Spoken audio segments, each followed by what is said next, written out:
Fala, galera! Tudo tranquilo, meus amados? Bora lá para mais uma videoaula, tá? Eu sou o professor Caio Silva, sou professor de Biologia e a nossa aula de hoje se refere às verminosas. No caso, uma verminose provocada por um verme chamado de nemateuminto, né? Aqueles vermes cilíndricos, vermes que na caráter evolutivo são mais evoluídos do que os plateumintos, apresentam uma forma circular do seu corpo, um sistema digestório completo, dentre outras informações. Vou deixar na descrição do vídeo um link para que vocês possam acessar o material que eu preparei para vocês. Inclusive, é ele que nós vamos analisar para começar, obviamente, a nossa aula de hoje. Perfeito! Hoje, então, nós vamos falar sobre, obviamente, um verme, um nemateuminto, denominado ascaridíase, ou popularmente conhecido como lombriga. Lombriga, tá? Muito bem. Essa doença, obviamente, esse nemateuminto tem um agente etiológico, o que a gente denomina de Ascaris lumbricoides. É ele que é causador dessa doença, é ele que é causador dessa verminose, chamada, então, de lombriga popularmente. Tá? Por incrível que pareça, é uma doença bastante comum, o que atinge aí 25% da população, obviamente, mundial. Tá? Ela pode ter dois estágios, o que a gente chama de um estágio assintomático. O que acontece? Um estágio sem dor, sem percepção. Quando acontece isso? Quando a quantidade de vermes presentes no intestino delgado, ela apresenta ainda uma concentração, uma quantidade pequena. Quando eu tenho o acúmulo, a grande quantidade, obviamente, desses vermes, aí sim torna-se uma situação não assintomática, o que a pessoa tem dores insuportáveis, um aumento da cavidade abdominal e, obviamente, pode ocorrer a interrupção, a fechamento da passagem do intestino delgado, o que, neste caso, infelizmente, não tem outra solução a não ser optar por uma cirurgia. Então, ocorre a cirurgia para se eliminar uma quantidade gigantesca desses vermes. Na verdade, esses vermes, a concentração ou local que eles sobrevivem é o intestino delgado. Só que o que acontece?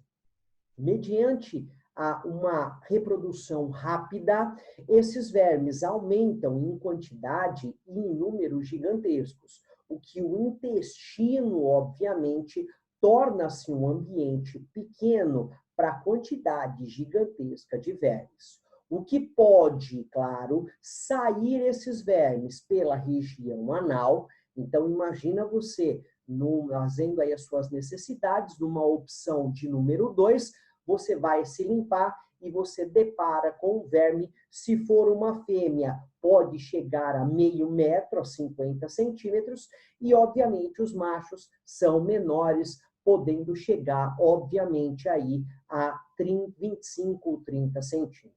E eles podem sair, obviamente, pela parte superior, chegando inclusive aos pulmões, o que vai causar uma doença chamada de pneumonite. O que significa isso? É a inflamação do alvéolo pulmonar, obviamente, por causa dessa ação.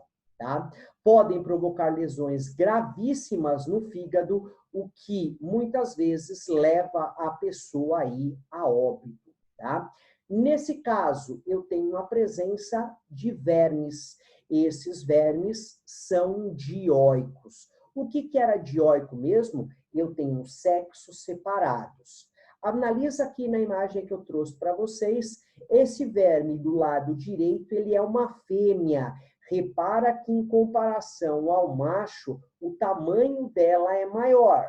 E o macho, além de ser menor, em uma das suas extremidades, ele apresenta uma espécie de um gancho que vai grudar na fêmea para, obviamente, facilitar a fecundação. Esse macho, ele introduz partes do seu corpo no que a gente chama de poro genital da fêmea.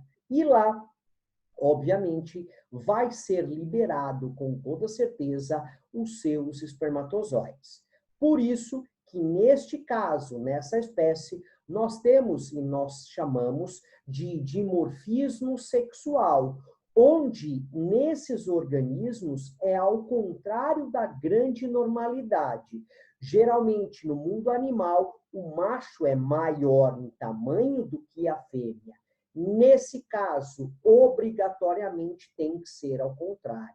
Por quê? Porque se o macho for maior que a fêmea, ele não consegue introduzir partes do seu corpo no poro genital dela e vir a liberar, obviamente, os seus espermatozoides.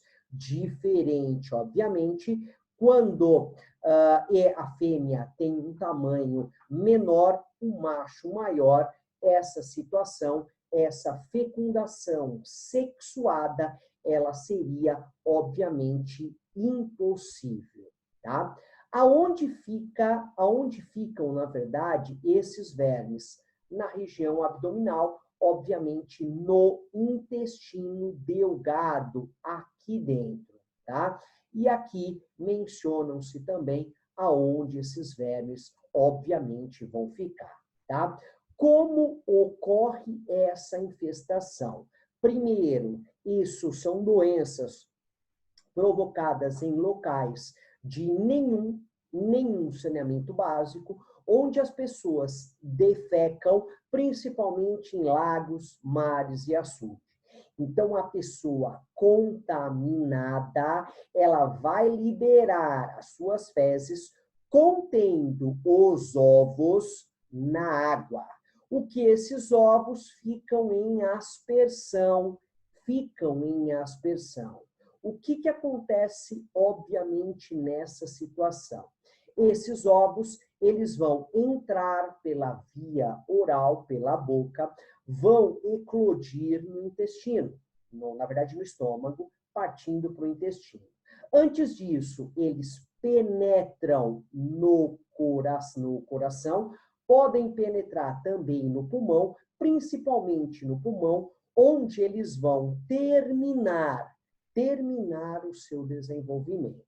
Estando desenvolvido, eles retornam ao intestino delgado, aonde vai ocorrer a sua reprodução. Obviamente, se reproduzindo, vão liberar mais ovos, o que vai ocorrer, claro, a contaminação do número maior de pessoas, tá? O que eu fiz aqui? Fiz um resuminho quanto à contaminação, com passo a passo como ela acontece. Então, ela ocorre pela ingestão de água ou alimentos contaminados contendo os ovos, tá? O ciclo tem início a partir de um único hospedeiro, no caso, o hospedeiro definitivo, que é o homem. Repara que agora não tem a necessidade de um hospedeiro intermediário, tá? A fêmea é capaz de produzir 200 mil ovos por dia, sendo que esses ovos são eliminados nas fezes. Então, as fezes da pessoa contaminada vai estar liberando, obviamente, essa quantidade de ovos. A contaminação ocorre quando, em condições de falta de higiene e saneamento básico, essas pessoas entram em contato com os ovos. Pode ser pela terra, pode ser pela água ou, principalmente, por alimentos contaminados, tá? E aí ocorre aí o início da doença. Em crianças, elas são mais acessíveis a isso, né? Já que não entendem, obviamente, as regras de higiene.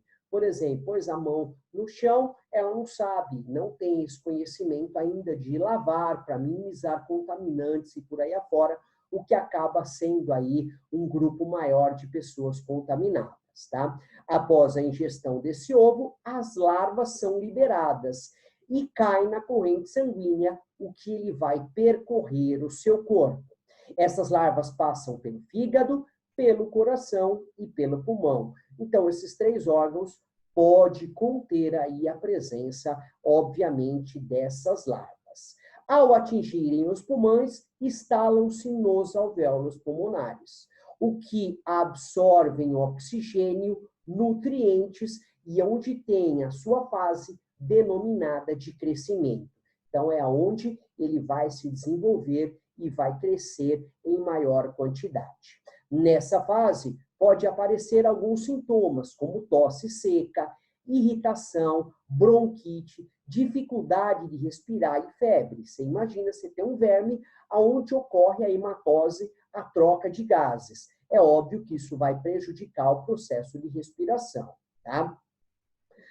Mencionando, as larvas permanecem nesses alvéolos até terem a maturidade sexual e crescerem, para então subirem em direção à faringe e onde eles serão engolidas novamente, parando no intestino, nesse intestino delgado. E aí ocorre a reprodução sexuada, a postura de ovos e a liberação dos mesmos pelas fezes. Então, repara que eu tenho a presença desses vermes nesses 3 órgãos, no fígado, no coração e principalmente no pulmão. O que sentem essas pessoas? Febre, dor de barriga, dor abdominal, uma diarreia gigantesca, náusea, bronquite, pode chegar a pneumonia quando o verme está instalado no alvéolo pulmonar. Eu tenho convulsões, esgotamento físico e mental,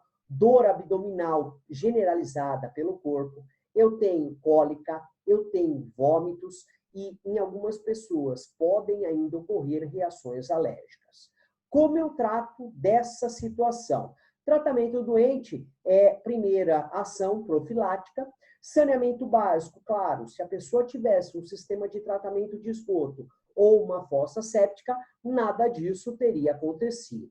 A ingestão de água tratada, não tem água tratada fervida, né? Lavar bem, obviamente, os alimentos antes da ingestão e, principalmente, manter as mãos sempre limpas, principalmente quando ter efetuado a liberação das fezes. Ou seja, galera, essa é uma doença característica aí dos nematelmintos, uma doença que atinge uma quantidade gigantesca de pessoas. Repara que nessa doença eu não tenho agente intermediário, só tenho o agente definitivo, que é o homem. Então, o homem contaminado infecta outros homens, né, por falta de saneamento básico. Fechou? Não esqueça de dimorfismo sexual, a fêmea é maior para o macho do que o macho, pela razão do desenvolvimento e pela razão, obviamente, da reprodução sexual. Perfeito, amados? Se vocês gostaram dessa aula, dá um like lá para mim, ative as notificações, se possível, se inscreva no canal para que a gente possa diariamente trazer novidades para vocês. Por enquanto eu vou ficando por aqui. Um forte abraço, um beijo grande a todo mundo e até a nossa próxima aula. Fiquem com Deus.